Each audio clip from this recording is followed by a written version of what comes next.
नमस्कार। पाश्चात्य राजनीतिक विचारकों में हम सामाजिक समझौतावादी जॉन जैक रूसो का अध्ययन करेंगे। जॉन जैक रूसो जो कि एक फ्रांसीसी दार्शनिक है और सामाजिक समझौता या सोशल कॉन्ट्रैक्ट नाम से 1762 में उन्होंने एक पुस्तक की एक ग्रंथ की रचना की। हॉब्स, लॉक, रूसो ये तीनों ही सामाजिक समझौतावादी हैं। हॉब्स, थॉमस हॉब्स और जॉन लॉक, इनका हम पूर्व में अध्ययन कर चुके हैं। 1750 में रूसो ने एक निबंध प्रतियोगिता में हिस्सा लिया जिसका विषय था क्या विज्ञान और कलाओं की प्रगति ने नैतिक आदर्शों को दूषित कर दिया है या परिष्कृत किया है। इस प्रतियोगिता में वह विजयी रहा और उसका यह निबंध विज्ञान और कलाएं discourses on the science and arts एक पुस्तक के रूप में प्रकाशित हुआ।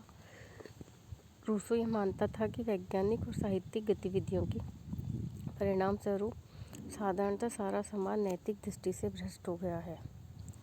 1755 में इसने एक और किताब लिखी, discourses on the origin and foundation of inequality, विषमता की उत्पत्ति पर आधार एवं वार्ता। डिस्कोर्सेज ऑन, इसमें रूसो ने तर्क दिया कि मनुष्य प्रारंभ में उदात्त वंचर था और प्राकृतिक दशा में वे सभी अकेले अकेले शांतिपूर्वक रहते थे और समाज के निर्माण के साथ ही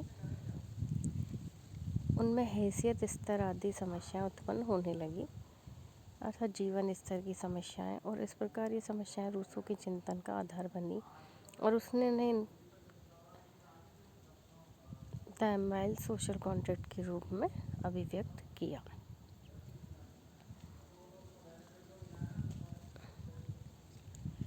इसकी जो रूसो की अन्य कृतियां हैं उनमें कन्फेशंस, डायलॉग्स आदि हैं। रूसो ने अपने सामाजिक समझौता सिद्धांत में सामान्य इच्छा की कल्पना प्रस्तुत की और सामान्य इच्छा के साथ साथ रूसो ने आदर्शवादी दृष्टिकोण को भी अपनाया। रूसो की प्राकृतिक अवस्था को यदि हम देखें तो सुख शांति का वातावरण था, मानव का स्वभाव सरल था, प्राकृतिक अधिकार में प्राकृतिक स्वतंत्रता की बात करता था और उसकी जो सामाजिक समझौता है इसका उद्देश्य अभाव की स्थिति पैदा होने पर ऐसे नागरिक समाज की स्थापना करें जिसमें कि श्रम के द्वारा अर्जित संपत्ति की सुरक्षा हो सके।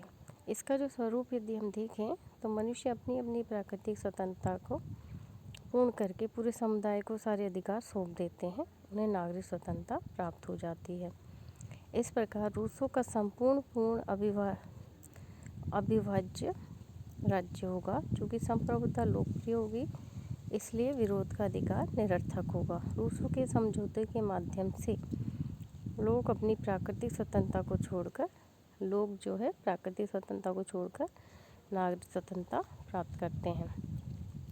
रूसो की जो सामान्य इच्छा का सिद्धांत है उसके योगदान को राजनीतिक विचारों में भी सम्मिलित किया जाता है। यदि उसे एक शब्द में व्यक्त करना हो तो वह है सामान्य इच्छा। रूसो चाहता है कि मनुष्य एक ऐसा सहचर्य हो जो उसकी संपूर्ण शक्ति को एकजुट करके प्रत्येक सहचर के जान माल की सुरक्षा कर सके, जिसके आधार पर प्रत्येक व्यक्ति सबके साथ एकता के सूत्र में बंधकर भी केवल अपनी ही आज्ञा का पालन करे और उतना ही स्वतंत्र रहे जितना पहले था। रूसो के अनुसार मनुष्य सामाजिक समझौता के माध्यम से अपने सारे अधिकार सामान्य इच्छा के प्रति समर्पित कर देते हैं और अपने शरीर व शक्ति को सामान्य इच्छा के निर्देशन में छोड़ देते हैं। अतः हर कोई व्यक्ति एक सहभागी के रूप में सर्वोच्च सत्ता का एक अविभाज्य अंग बन जाता है। सामान्य इच्छा के ये आदर्श व्यक्ति के ऊपर बाहर से लागू नहीं होते, अपितु वे उसकी अंतरात्मा के आदेश हैं। रूसो कहता है कि जो कानून हम स्वयं अपने लिए निर्धारित करते हैं उनका पालन करना ही स्वतंत्रता है और ये कानून सामान्य इच्छा की देन है। सामान्य इच्छा से तात्पर्य ऐसे भी लिया जा सकता है जैसे प्रत्येक व्यक्ति स्वार्थ को भूलकर सामान्य हित की बात सोचने लगे, तब उनकी जो इच्छा होनी चाहिए वही सामान्य इच्छा है। जॉन जैक रूसो ने दो तरह की इच्छाएं बताई है, तात्कालिक इच्छा एक्चुअल विल एंड तात्विक इच्छा, रियल विल।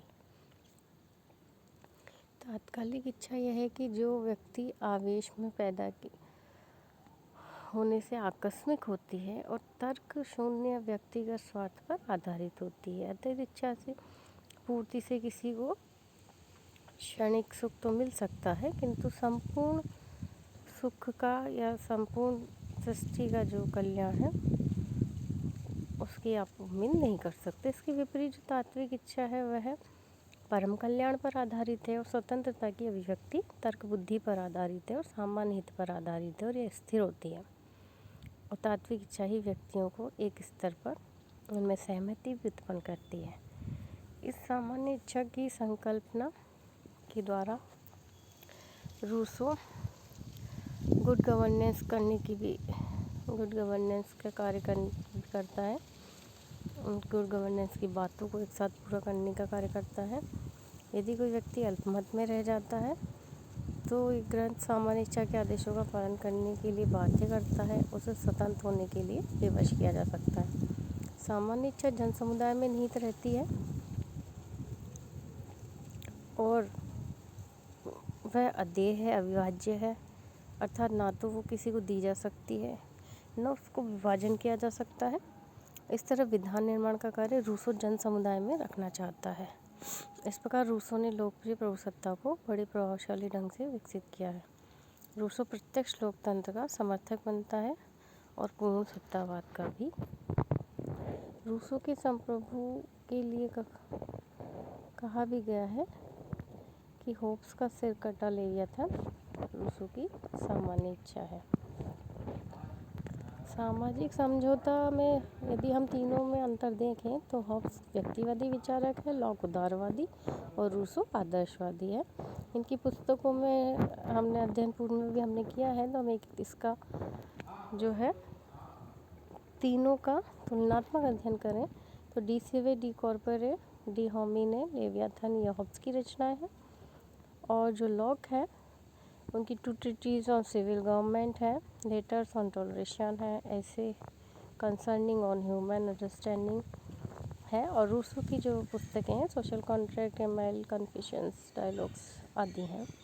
मानव स्वभाव की बात करें तो जहाँ होब्स मानव के स्वभाव को स्वार्थी, निर्दोष, झगड़ालू, विवेकहीन, आत्मकेंद्रित, वैसे त्रस्त व यश की लालसा वाला बताता है, वहीं लॉक कहता है कि व्यक्ति का स्वभाव प्राकृतिक अवस्था में शालीन, अनुशासन प्रिय, विवेकशील, शांति प्रिय, अपने ऊपर शासन करने में समर्थ ऐसा माना जाता है। जबकि रूसो का व्यक्ति सरल स्वभाव का होता है। रूसो का मानना है कि व्यक्ति का स्वभाव सरल होता है।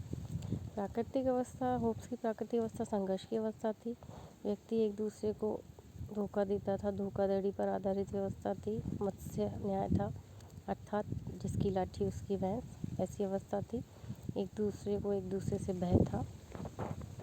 मत्स्य न्याय से तात्पर्य आप समझते हैं कि जो व्यक्ति शक्तिशाली था उसी की चलती थी।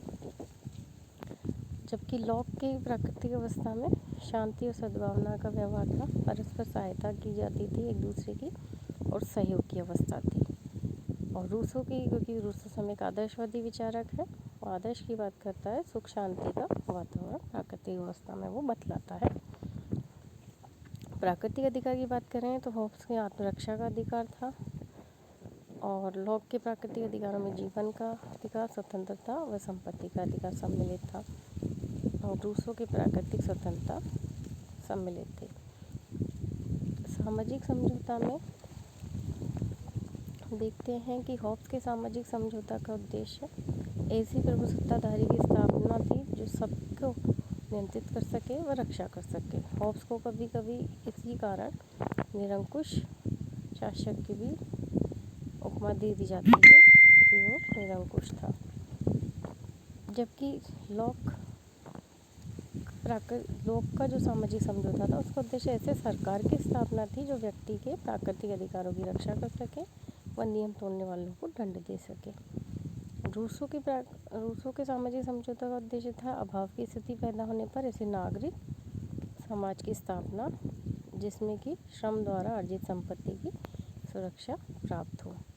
तो ये हॉब्स के और लॉक और रूसो तीनों सामाजिक समझौतावादी के जो उद्देश्य थे वो है प्रकृति। यदि हम देखें तो जहाँ हॉब्स की सामाजिक व्यवस्था, हॉब्स की प्राकृतिक व्यवस्था में, हॉब्स के समझौते में सब मनुष्य एक दूसरे को ये वचन देते हैं कि अपने ऊपर शासन का प्रभुसत्ता को सौंप रहे हैं, शासन का अधिकार प्रभुसत्ता को सौंप रहे हैं।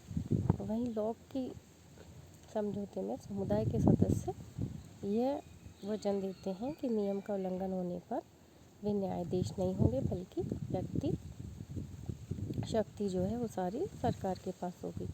रूसो के समझौते में जब मनुष्य अपनी प्राकृतिक स्वतंत्रता का त्याग करके पूरे समुदाय को अधिकार सौंपते हैं तो ये नागरिक स्वतंत्रता प्राप्त हो जाती है। प्रभुसत्ता का स्वरूप जो है वो तीनों ही सामाजिक समझौतावादियों में हम देखें तो हॉब्स में सर्वोच्च और पूर्ण प्रभुसत्ता का स्वरूप दिखाई देता है, जबकि लॉक में हमें सीमित संप्रभुता का स्वरूप दिखाई देता है, क्योंकि कुछ शर्तों के साथ वहाँ पर अधिकार दिए गए हैं, जबकि रूसो के समझौते में हमें पूर्ण अविभाज्य और अदेय सर्वसत्ता का स्वरूप दिखाई देता है। उपयुक्त जो राजनीतिक सिद्धांत है उसमें हॉब्स पूर्ण सत्तावादी दिखाई देता है, विरोध के अधिकार की स्थिति नहीं देता। तो पूर्ण सत्तावादी सिद्धांत की समर्थक है संविधानवाद, जबकि जॉन लॉक जो है वो संविधानवाद का समर्थक है, क्रांति के अधिकार को मान्यता देता है, किंतु संविधानवाद के अकॉर्डिंग शासन का समर्थन करता है। और रूसो जो है वो लोकप्रिय प्रभुसत्ता का समर्थन करता है और विरोध का अधिकार वो कहता है कि निरर्थक होगा। उसके जो शासन में, उसके समझौते में विरोध के अधिकार को वो निरर्थक मानता है और लोकप्रिय प्रभुसत्ता का समर्थन करते हैं। इस प्रकार हम हॉब्स, लॉक, रूसो तीनों सामाजिक समझौतावादी यहाँ पर समाप्त होते हैं। अगला जो हम पाश्चात्य राजनीतिक चिंतक है मैकियावेली, जो कि एक यथार्थवादी इटली का निवासी है और यथार्थवादी व्यवहारवादी राजनीतिक चिंतक है, उसका अध्ययन करेंगे। धन्यवाद।